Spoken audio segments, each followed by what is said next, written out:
Chers amis de KTO, bonjour et bienvenue si vous nous rejoignez pour suivre en direct depuis la place Saint-Pierre notre rendez-vous du dimanche avec le Saint-Père pour la prière de l'Angelus. Vous voyez la place Saint-Pierre? Eh bien oui, il a neigé même à Rome, sur la ville éternelle. Aujourd'hui, premier dimanche de février et depuis 34 ans, le premier dimanche de février, l'église italienne organise une fête, la fête pour la vie.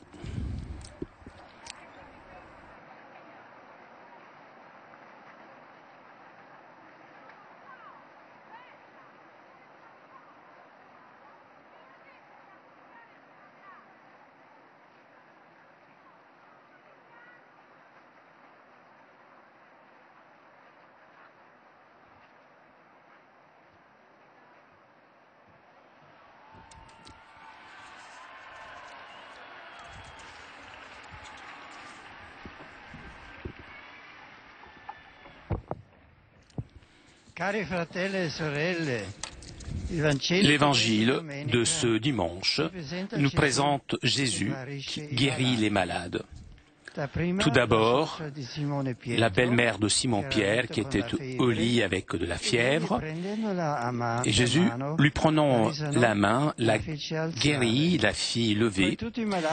Ensuite, tous les malades de Capharnaüm, éprouvés dans le corps, dans l'esprit, il a guéri beaucoup et il a chassé beaucoup de démons.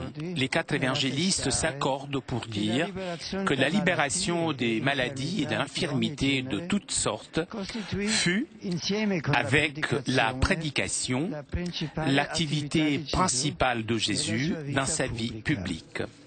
En effet, les maladies sont un signe de l'action du mal dans le monde et chez l'homme, alors que les guérisons démontrent que le royaume de Dieu et Dieu lui-même sont proches. Le Christ est venu pour vaincre le mal à sa racine, et les guérisons sont une anticipation de sa victoire obtenue avec sa mort et sa résurrection.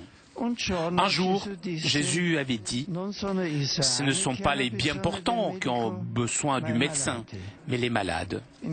À cette occasion, il faisait référence aux pécheurs qu'il était venu à appeler et sauver.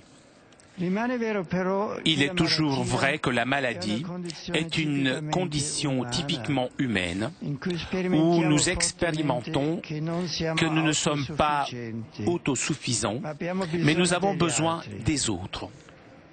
Dans ce sens, nous pourrions dire, avec un paradoxe, que la maladie peut représenter un moment bénéfique où l'on peut expérimenter l'attention des autres et donner son attention aux autres. Toutefois, la maladie demeure une épreuve qui peut devenir même longue, difficile. Lorsque la guérison n'arrive pas et les souffrances se prolongent, nous pouvons être comme écrasés, isolés, et alors notre existence se détériore. Comment devons-nous réagir à cette attaque du mal ? Certainement avec des soins appropriés. La médecine, ces dernières années, a fait des pas de géant, et nous remercions la médecine, mais la parole de Dieu nous apprend qu'il y a une attitude décisive et de fond avec laquelle nous devons affronter la maladie. Et c'est la foi en Dieu, sa bonté. Jésus le répète toujours aux personnes qu'il guérit, ta foi t'a sauvé. Même face à la mort, la foi peut rendre possible ce qui est humainement impossible. Mais la foi en quoi? En l'amour de Dieu, Voilà la véritable réponse qui peut vaincre radicalement le mal. Comme Jésus a affronté le malin avec la force de l'amour, cette force qui lui venait de son Père. De même, nous pouvons affronter et vaincre l'épreuve de la maladie en gardant notre cœur immergé dans l'amour de Dieu. Nous tous, nous connaissons des personnes qui ont dû endurer des souffrances terribles, puisque Dieu leur donnait une sérénité profonde. Je pense à l'exemple récent de la bienheureuse Chiara Padano, vaincue dans la fleur de l'âge par un mal terrible. Tous ceux qui lui rendaient visite recevaient d'elle de la lumière, de la confiance. Toutefois, dans la maladie, lors de la maladie, nous avons tous besoin de chaleur humaine pour réconforter une personne malade, plus que les paroles. Ce qui est important, c'est la proximité sincère.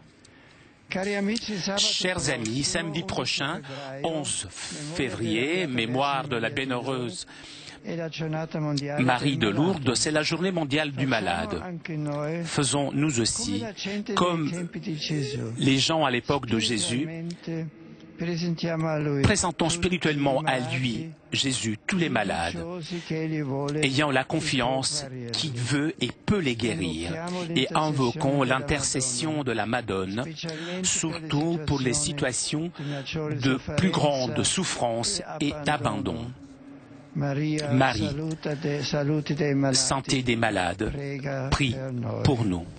Angelus Dominus servet Mariae. Et concepit Spiritus Sancto. Ave Maria, gratia plena Dominus tecum, benedicta tu in mulieribus et benedictus fructus ventris tui, Iesus. Sancta Maria, Mater Dei, ora pro nobis peccatoribus, nunc et in hora mortis nostre. Amen. Ecce ancilla Domini. Fiat mihi secundum verbum tuum. Ave Maria, gratia plena Dominus tecum, benedicta tu in mulieribus et benedictus fructus ventris tui, Iesus. Sancta Maria, Mater Dei, ora pro nobis peccatoribus, nunc et in hora mortis nostre. Amen. Et verbum caro factum est. Et habitavit in nobis. Ave Maria, gratia plena Dominus tecum, benedicta tu in mulieribus, et benedictus fructus ventris tui, Iesus. Sancta Maria, Mater Dei, ora pro nobis peccatoribus, nunc et in hora mortis nostre. Amen. Ora pro nobis Sancta Dei Genitrix. Linie ficiamo promissionibus Christi. Oremus, gratiam tuam quesimus Domine, mentibus nostris infunde, ut que angelo nuntiante, Christi Filii tu incarnatione coniovimus, per passionem eius et crucem, ad resurrectionis gloriam perducamur, per iundem Christum Dominum nostrum. Amen.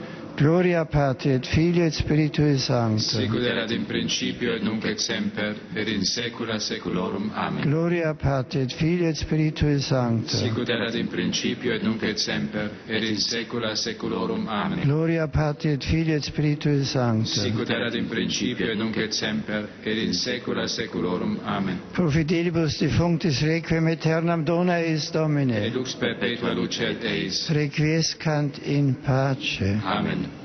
Sit nomen Domini benedictum. Ex hoc nunc edusque in saeculum. Adiutorium nostrum in nomine Domini. Qui fecit caelum et terra. Benedicat vos omnipotens Deus, Pater et Filius et Spiritus Sanctus. Amen.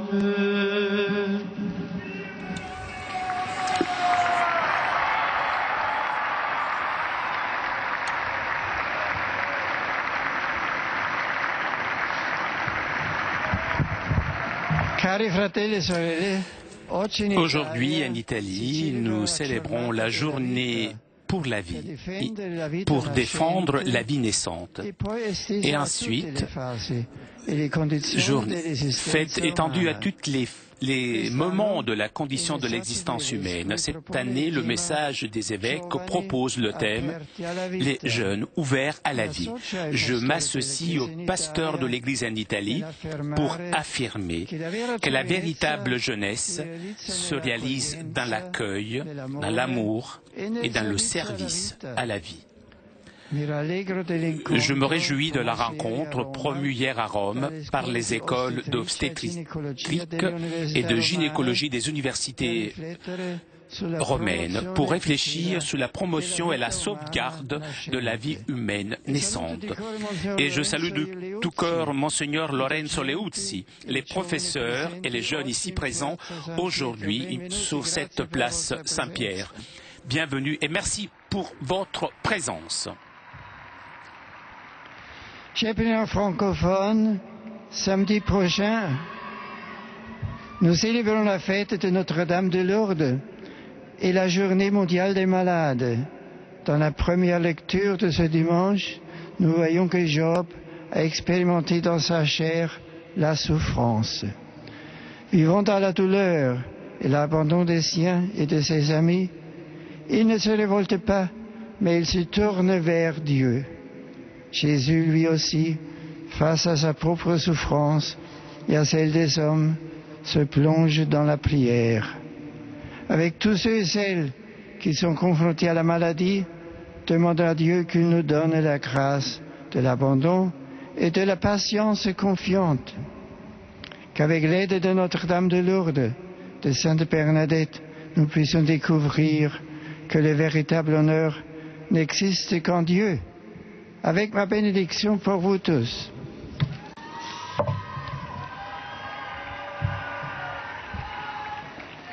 I offer greetings to all the English-speaking pilgrims and visitors present for today's Angelus. In the Gospel this Sunday, we learn of the healing that Jesus brought to many who were suffering from diseases of one kind or another. We commend him all those known to us who are in need of healing, and we ask him to take away our own hardness of heart, so that we may respond more generously to his love. May God bless all of you. Einen herzlichen Gruß richte ich an alle deutschsprachigen Pilger und Besucher. Christus, so erzählt uns heute das Evangelium, zog durch das Land Galiläa, um die Liebe Gottes zu verkündigen, mit Worten und mit der Tat der Heilung. Er wird auch unser Begleiter sein und will es sein. Er will uns an seiner Gemeinschaft mit dem Vater Anteil geben und so zur Fülle des Lebens führen. Und wir wollen ihm folgen, im Gebet, durch den regelmäßigen Empfang der Sakramente und mit guten Werken. So können wir die heilende Macht seiner Liebe erfahren und weitergeben.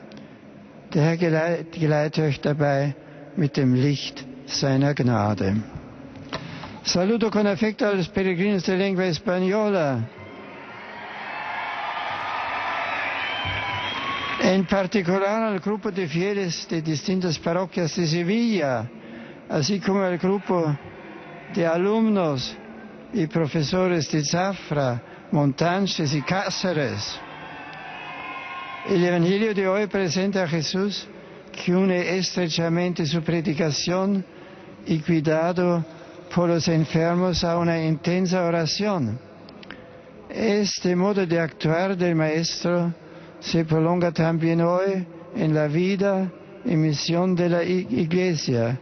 Que la Virgen María asista a cada uno de sus hijos para saber conjugar siempre la actividad apostólica y misionera con una ferviente plegaria a Dios.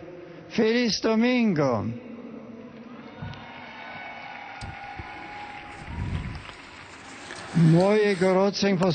Je salue les fidèles polonais à l'occasion de la Journée mondiale du malade Je voudrais encourager les malades et tous ceux qui souffrent à trouver toujours du réconfort dans la foi, une foi alimentée par l'écoute de la parole de Dieu, la prière personnelle et par les sacrements. Je demande à Dieu d'accompagner toujours ces malades et que ces malades soient toujours accompagnés aussi par l'attention et la chaleur de leurs proches, des opérateurs sanitaires et de tous les hommes de bonne volonté. Et pour terminer, je salue les pèlerins de la langue italienne. Je salue tout particulièrement les fidèles venus des villes de Perugia, ainsi que les familles qui sont venues ici malgré le froid de l'hiver. Que votre visite auprès de la tombe de Saint-Pierre renforce en chacun de vous la foi et la persévérance à la vie chrétienne. Je vous souhaite à vous tous un bon dimanche. La neige, c'est beau, mais nous attendons avec impatience le printemps. Bon dimanche à vous tous. Chers amis, nous arrivons à la conclusion de notre liaison avec Rome. Un grand merci à nos amis d'Immédiat ainsi que CTV et Telepace pour ces images. Un grand merci aussi à Florian qui était aujourd'hui à la technique. Prochain rendez-vous avec le Saint-Père, mercredi prochain, 10h30, pour l'audience générale. En attendant, je vous souhaite un très bon dimanche et à très bientôt sur KTO.